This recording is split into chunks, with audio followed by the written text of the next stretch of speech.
Yesterday I put a video out regarding planets in the first house, and obviously, any planet that's in the first house will have an impact on the seventh house naturally, because of all planets have that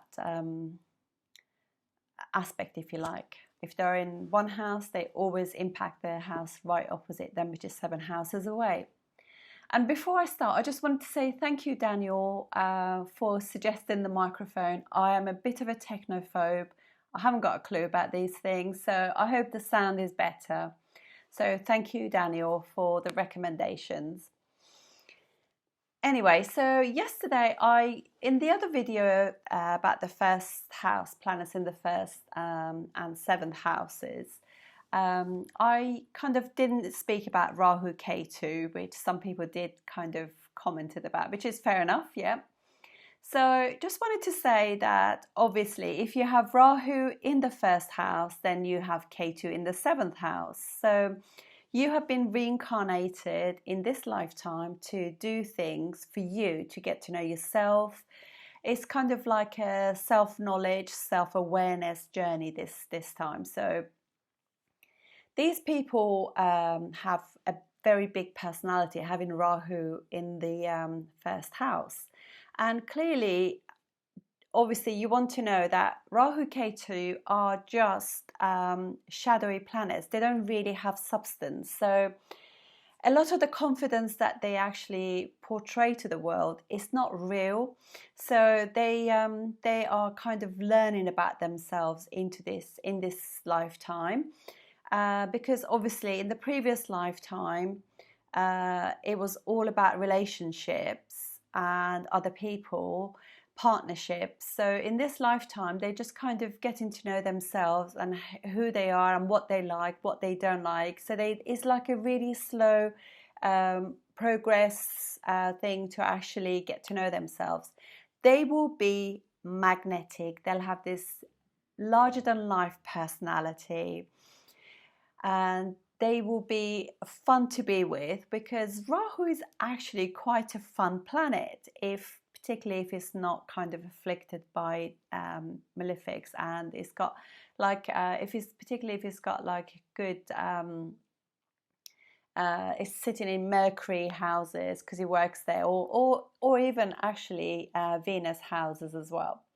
So you just got to see that this person is kind of like evolving as a soul. So and so they could be a little bit like, if you're dating somebody like that, you'd just be thinking, well, it's all about them, it's never anything to do about me. And it is exactly that. It is like they literally are finding themselves.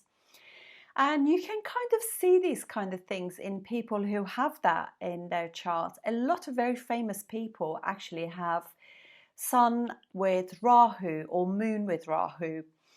And so these people kind of like if the Sun is with Rahu, they don't really know their soul's journey. So they kind of like, they are faking it a little bit, if you like.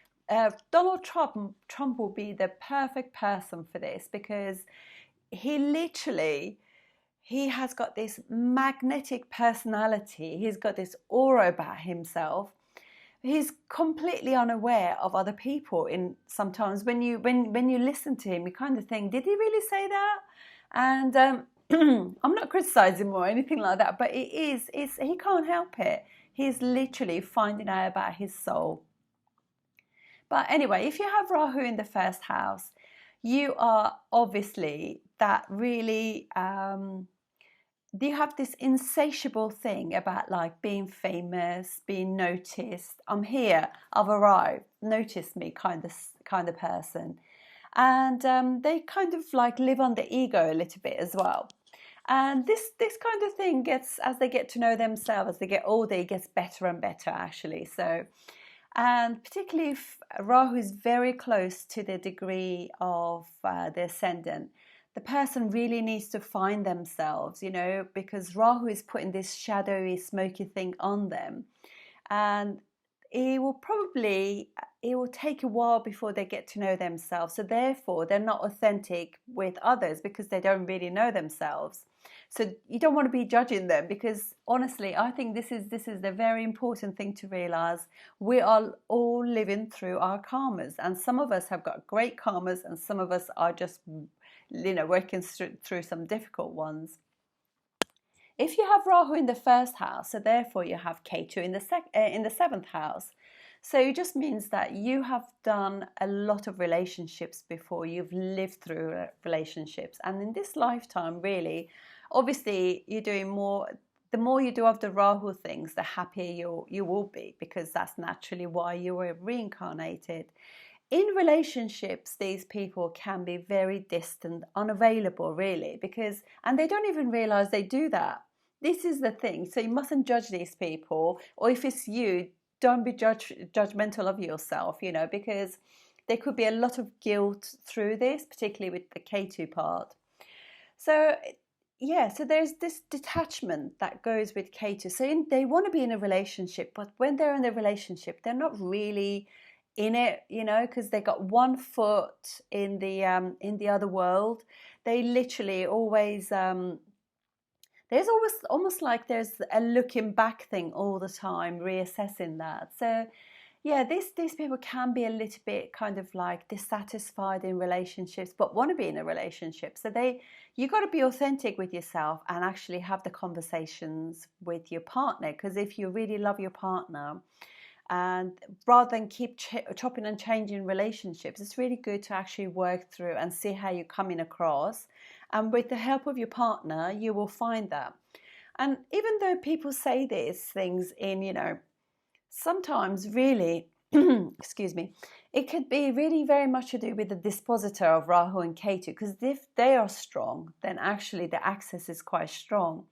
If they are weak, then the axis is quite weak. So I guess if the other planets in the chart really help the ascendant lord, if you like, then this person can, with the help of whoever that other planets are actually representing, with the help of those people, they will find themselves in this lifetime, and they will have really good relationships. So this is why one single placement or aspect, it doesn't, like people ask, I've got this, what does this mean? It doesn't. It really is so many other things. And so you just got to see that if the K2 part is being supported by other planets, or by ascendant lord or something, then what will happen is these people could actually go in one relationship, and they will be in that relationship, and they will be happy as anything. That same goes for Rahu. So it doesn't mean that somebody who's got Rahu in the first, they're constantly kind of like, no, it doesn't mean that. If the dispositor is strong, getting really good supportive aspects, they actually have very fulfilling relationships and self-relationship, and they will actually succeed even quicker, because that the other planets are very supportive of them. Now, if you flip them, so if you have Ketu in the first house and Rahu in the seventh house, so you will be quite disconnected with yourself, because what you're doing, you kind of like, whatever you do, there's a dissatisfaction going on in the first house. But again, remember, it all depends on the dispositor as well. Strong dispositor is not going to display like that. So these people are always wanting to be in relationships, because Rahu is actually kind of like making them want to connect with other people. Having said that, to begin with, they just are very, very self-centered in a sense as well, because Ketu is what they know. First house themselves is what they know. They should be concentrating on seventh house things, but that's alien to them. Is the ground that they haven't covered. So in the first few relationships, they might appear to be so much into themselves, they sacrifice their relationships. But as time goes by, they have this awareness that, okay, actually, I now need to concentrate on relationships, work out my relationships, and learn through them. And that way they will get this balance of the two, first and seventh axis going on. And so now I wanted to just say about what happens if like the first house ruler is in the first house? That's great. That's a Raja Yoga, because first house is an angular and also trine house as well. So that's fantastic. And so this person has got that self-awareness, and they do really well because they're quite self-motivated, self-aware. They're kind of they know what they want in life, which is fantastic as well. If the second house ruler is in that, all of these that I'm saying, it really always depends whether or not depends on the ascendant and how the other planets work with the ascendant. But this is just a generic thing. Remember, any aspects, anything like that, will actually change the flavor. And if like the ascendant ruler is not friendly with, like, let's say the second house ruler, the flavor is a bit different. But we're just talking as though there's lack of poor aspects and things. So if the second house ruler goes into the first house, that creates what is called a Dhan Yoga or Dhana Yoga, which is a yoga of wealth. So this person will be very resourceful. They will earn their own money. They could have family money as well, because second house is family resources. And they'll have really good values as well, particularly if that planet is friendly with the first house ruler. Really kind of like value their themselves, self-worth. They're aware of those things, because obviously second house is not just necessarily money. It's all those things that we value in life, your ethos for life. So they could have family money coming to them, and they could, if it's a benefic planet, they could have a really nice voice, and that would be reflected in the first house. So when they speak, they'll have a beautiful voice. If the third house ruler is in the first house, this person is very motivated. They've achieved things through self-effort, putting a lot of energy into create their own sort of thing. If the third house ruler is in the first house, this person is motivated. A lot of self-effort goes into their life. They're friendly. They are very. They have a lot of interests. They have a lot of third house things. So they can be quite artistic. They can be good writers, good orators. They have a lot of interests, and they could be quite handy as well. So they could make things, and they also are they like learning and traveling, and they could be quite learned as a result. And it's also his thinking process as well, third house. So they literally, it could be quite an intellectual person as well. If the third house ruler is, say, Mercury, and Mercury is or if it's a friendly planet to them. So that's pretty good. Good sort of placement there. And then if we have also, I just wanted to say, third house also desires as well. So they could have a lot of desires. When the fourth house ruler goes into the first, that creates a Raj Yoga. Raja Yoga, and this could be particularly if the planets are really good and the Mars is good, well placed as well. This means that these people will have property, land. They could work in real estate. They could be very close to their mum. They're emotionally aware, particularly if the two houses work together well, the rulers. And they literally are seeking happiness. They could also be, if the planet is well placed, there's the fourth house ruler well placed, they could be really happy people. They're emotionally quite nurturing as well. And then if fifth house ruler is in the first house, this gives intelligence and somebody who's romantic. And, when fourth house ruler is in the first, they're quite sensitive. Fifth house ruler in the first, that creates the Raja Yoga as well. So this is very good for children as well. So they love their children, love entertainment, and love going to the cinema. Romance is important. They just literally put a lot of effort into those fifth house things. They're very artistic. They're very much into that kind of like photography and yeah, the arts. They also, education is very important too. They could also be teachers. So, and also fifth house brings the good fortune from previous life as well, Purva Punya as well, so that's lovely. Then when the sixth house ruler is in the first house, that will be somebody who is very service oriented, somebody who's very competitive, somebody who's got to really, they look after their health really. I mean, particularly if these planets like well placed, they're very sporty. Fifth house ruler in the first as well creates sportiness as well. Fifth house ruler, they're competitive.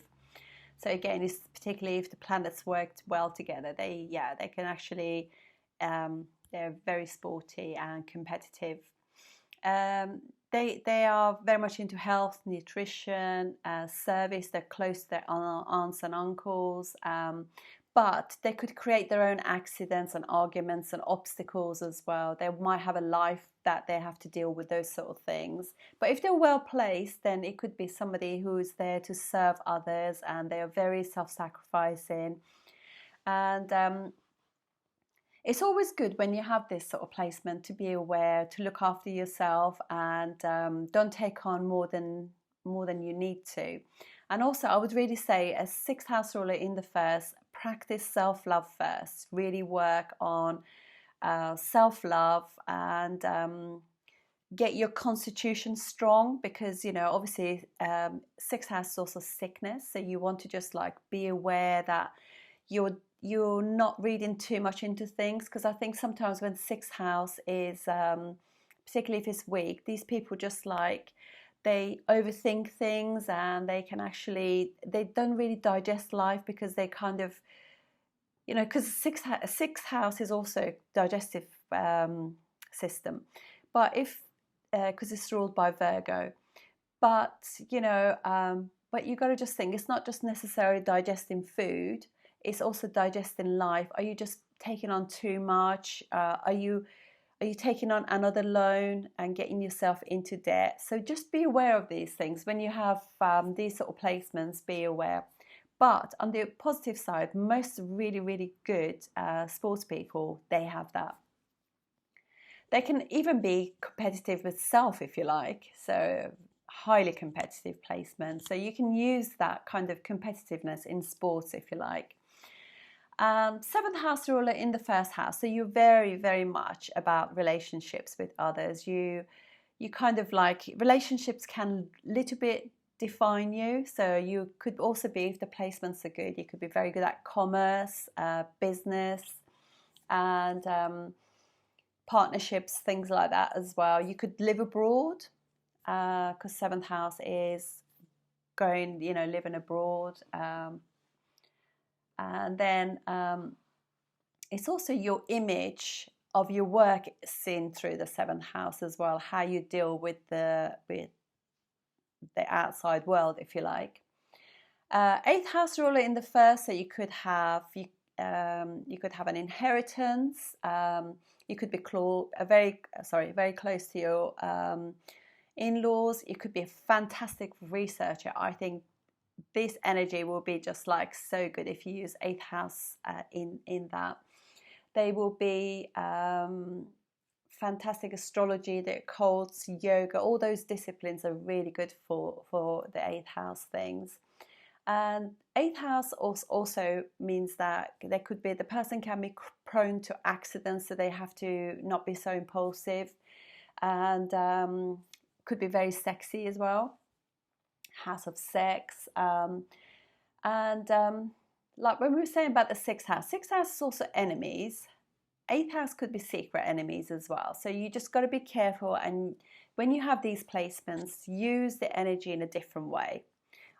That is the beauty. I just love astrology for that reason as well, because when you learn that when you've got slightly difficult placements, you can actually change the energy. So if you have the eighth house ruler in the first and you're interested in research astrology, psychotherapy, they're very good mediators as well. They're good at counseling these people. So using the energy of the house for your own good. Ninth house ruler, it again could be higher education, happiness, father, things like far distance travel. You could be religious, you could be spiritual, you could be a teacher, you could be a spiritual teacher, you could be a psychotherapist, you could be into the again, you know, into astrology and high wisdom. You can be knowledgeable. This is a really good Raja Yoga as well. Seventh house ruler in the first, that's a Raja Yoga as well. So I must really say these things as I go along. And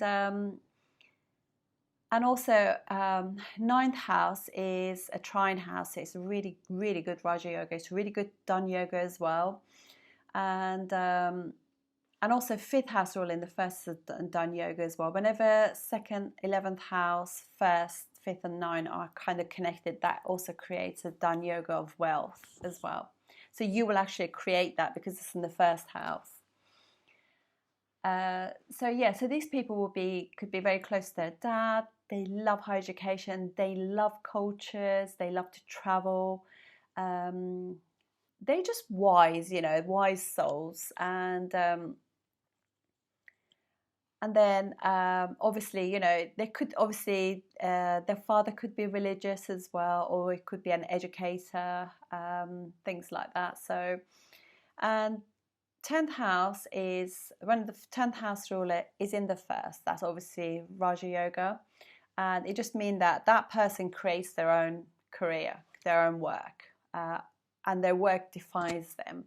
It's something they feel very passionate about. And obviously, because they create their work, that is their image. Their work is their image, if you like. Because sometimes actors have that, you know, like so.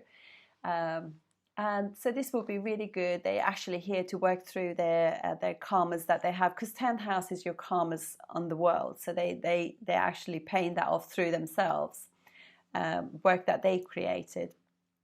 And excuse me, gosh. Okay, so 11th house, when the 11th house ruler is in the first. So 11th house is house of desires, the same as 3rd house and actually 7th house as well. So these people, this is straight away is a really, really good Dhan Yoga for wealth. And they are defined by their groups and networks, and they achieve a lot in life, accolades, qualifications, things like that. So, and their friends, particularly if it's a really good placement, their friends are very supportive of them, if you like. They feel that lovely support through that. That goes for the 7th house as well. When you've got really good planets in the 7th, you know, your 7th house ruler is, you know, is strong as well. It's very supportive of you, if you like. And then obviously they gain through them as well. They gain through their groups of friends too. And then when you have the 12th house ruler in the first, you could literally live abroad. And you could find yourself by being in far distance lands. You create your own expenses and losses, and also you like to complete things as well. 12th house is completions. But these people would be fantastic at yoga, meditation. They need to retract from the world every now and then to recharge themselves. And because also this is house of hospitalization as well, you just want to make sure that you are fully aware that you need to look after your health and well-being and your energy levels. So somebody like that, they need to sleep, they need to retract, they need to take holidays and just pull away from the society every now and then to get your equilibrium back, if you like. But they could also work in sort of in behind the scenes as well. They're very much like they don't want to be the front person, you know, if that is the case. Not at all. So this is how these placements work as well. So in the first house, and obviously everything that I said very much depends on what the ascendant is. The other thing is as well, if the ascendant ruler is actually in really good condition, it always supports the person. Any aspect from Jupiter always blesses onto, you know, if so Jupiter is in the 7th house, 5th house or 9th house. Well, if it's actually aspect in the ascendant, so you want to just know that that's really supportive, particularly if Jupiter is a good planet for you. Any benefic planets aspect in the 1st house or 1st lord as well, it will actually help as well. So this, and also if you always want to look to make sure that 1st house is not hemmed by malefics, so you don't have malefics sitting either side of the 1st house, like in the 12th or the 2nd house. So if 1st house is actually hemmed by benefics, that's really good. That really kind of supports you in life. So you got a lot of support in your life as well. So obviously, if I just wanted to say, if obviously the sun is in your 1st house, sun always agitates the house that is sitting in, because it's obviously a very bright and hot planet. So although you have this ray of sunshine, you got to see that it can actually give you some nervousness as well, because it kind of like, it can slightly mar that 1st house if it's sitting there. So it can actually give slight issues with confidence, and it can give slight irritation, so it can make the person be very quick to get angry. If moon is there, obviously it gives you a beautiful face as well, but the person can be prone, because moon waxes and wanes, so the person is beautiful, sensitive, emotional, but it's also their weight can go up and down as well. We said about Mercury being in the 1st house, so it gives intellect, and particularly because in the 1st house it does really well. It's got directional strength. Venus obviously makes somebody very gracious and have really good social skills. And obviously all of this is very dependent if the planet is good for you as your ascendant. But nonetheless, though, having somebody like Venus, Jupiter, or Mercury in the 1st house, and moon, because they're all natural benefics, particularly if the moon is waxing. So it's really good anyway, because it's a natural benefic. And Mars there, obviously you could be prone to accidents, so you just got to be careful. And this person can be very direct and not very subtle, so they need to work on that. Luckily, planets all mature at particular different ages, and that kind of helps. And but if you have like Rahu moon there, any time that somebody was asking, you know, is this the video, is it relevant to Ascendant or Atmakaka, where Atmakaka, Ruda Lagna, these are all Jamini things. I got videos about them, because they are still representative of you. So yes, they do apply to that as well. And if moon is ever sitting with another planet, moon, particularly if it's sitting in the ascendant, gives person fame. You're noticed by the masses, because moon is the masses, is the crowd. So yeah, so if you got like Rahu sitting with the moon, it does give you that kind of like even more fame, if you like. You will definitely be noticed. If Ketu is with the moon, then it actually makes you quite psychic. If Mars is with the moon, person can be slightly anxious, but again, you know, it's somebody who is kind of like go-getter as well. It can be emotional. So because moon is quite changeable, so it can be moody with when it's you know, particularly if it's dark moon, and if it's actually with Mars afflicting it as well. It can be very, very good for property though, moon Mars, very good. And so if you know, there's all these flavors that are going on, but obviously I will do more videos like this. But you want to always know that whatever if you have a planet in the 1st house, that is brilliant. Even if it's you know, it is really good, but you just got to if it's a difficult planet for you, just use the energy for the better. That's it, really. So this is my message to the world. Don't ever be afraid of all these things, because you hear all these little bites on the internet, and you could just think, oh my God, I have this so bad. I used to do that. But the truth is that if you keep being fearful of one little placement, then you're not living your full life. The whole point of astrology is allowing yourself to be empowered by it, accepting that this is what you have, and also Look at all the other influence, you know, that is just one placement. Everything else, all the other divisional charts, Ashtaka Varga, all of those things have got things to say about you as well. Anyway, this is a very, very long video. I do apologise, and I'll see you soon. Thank you.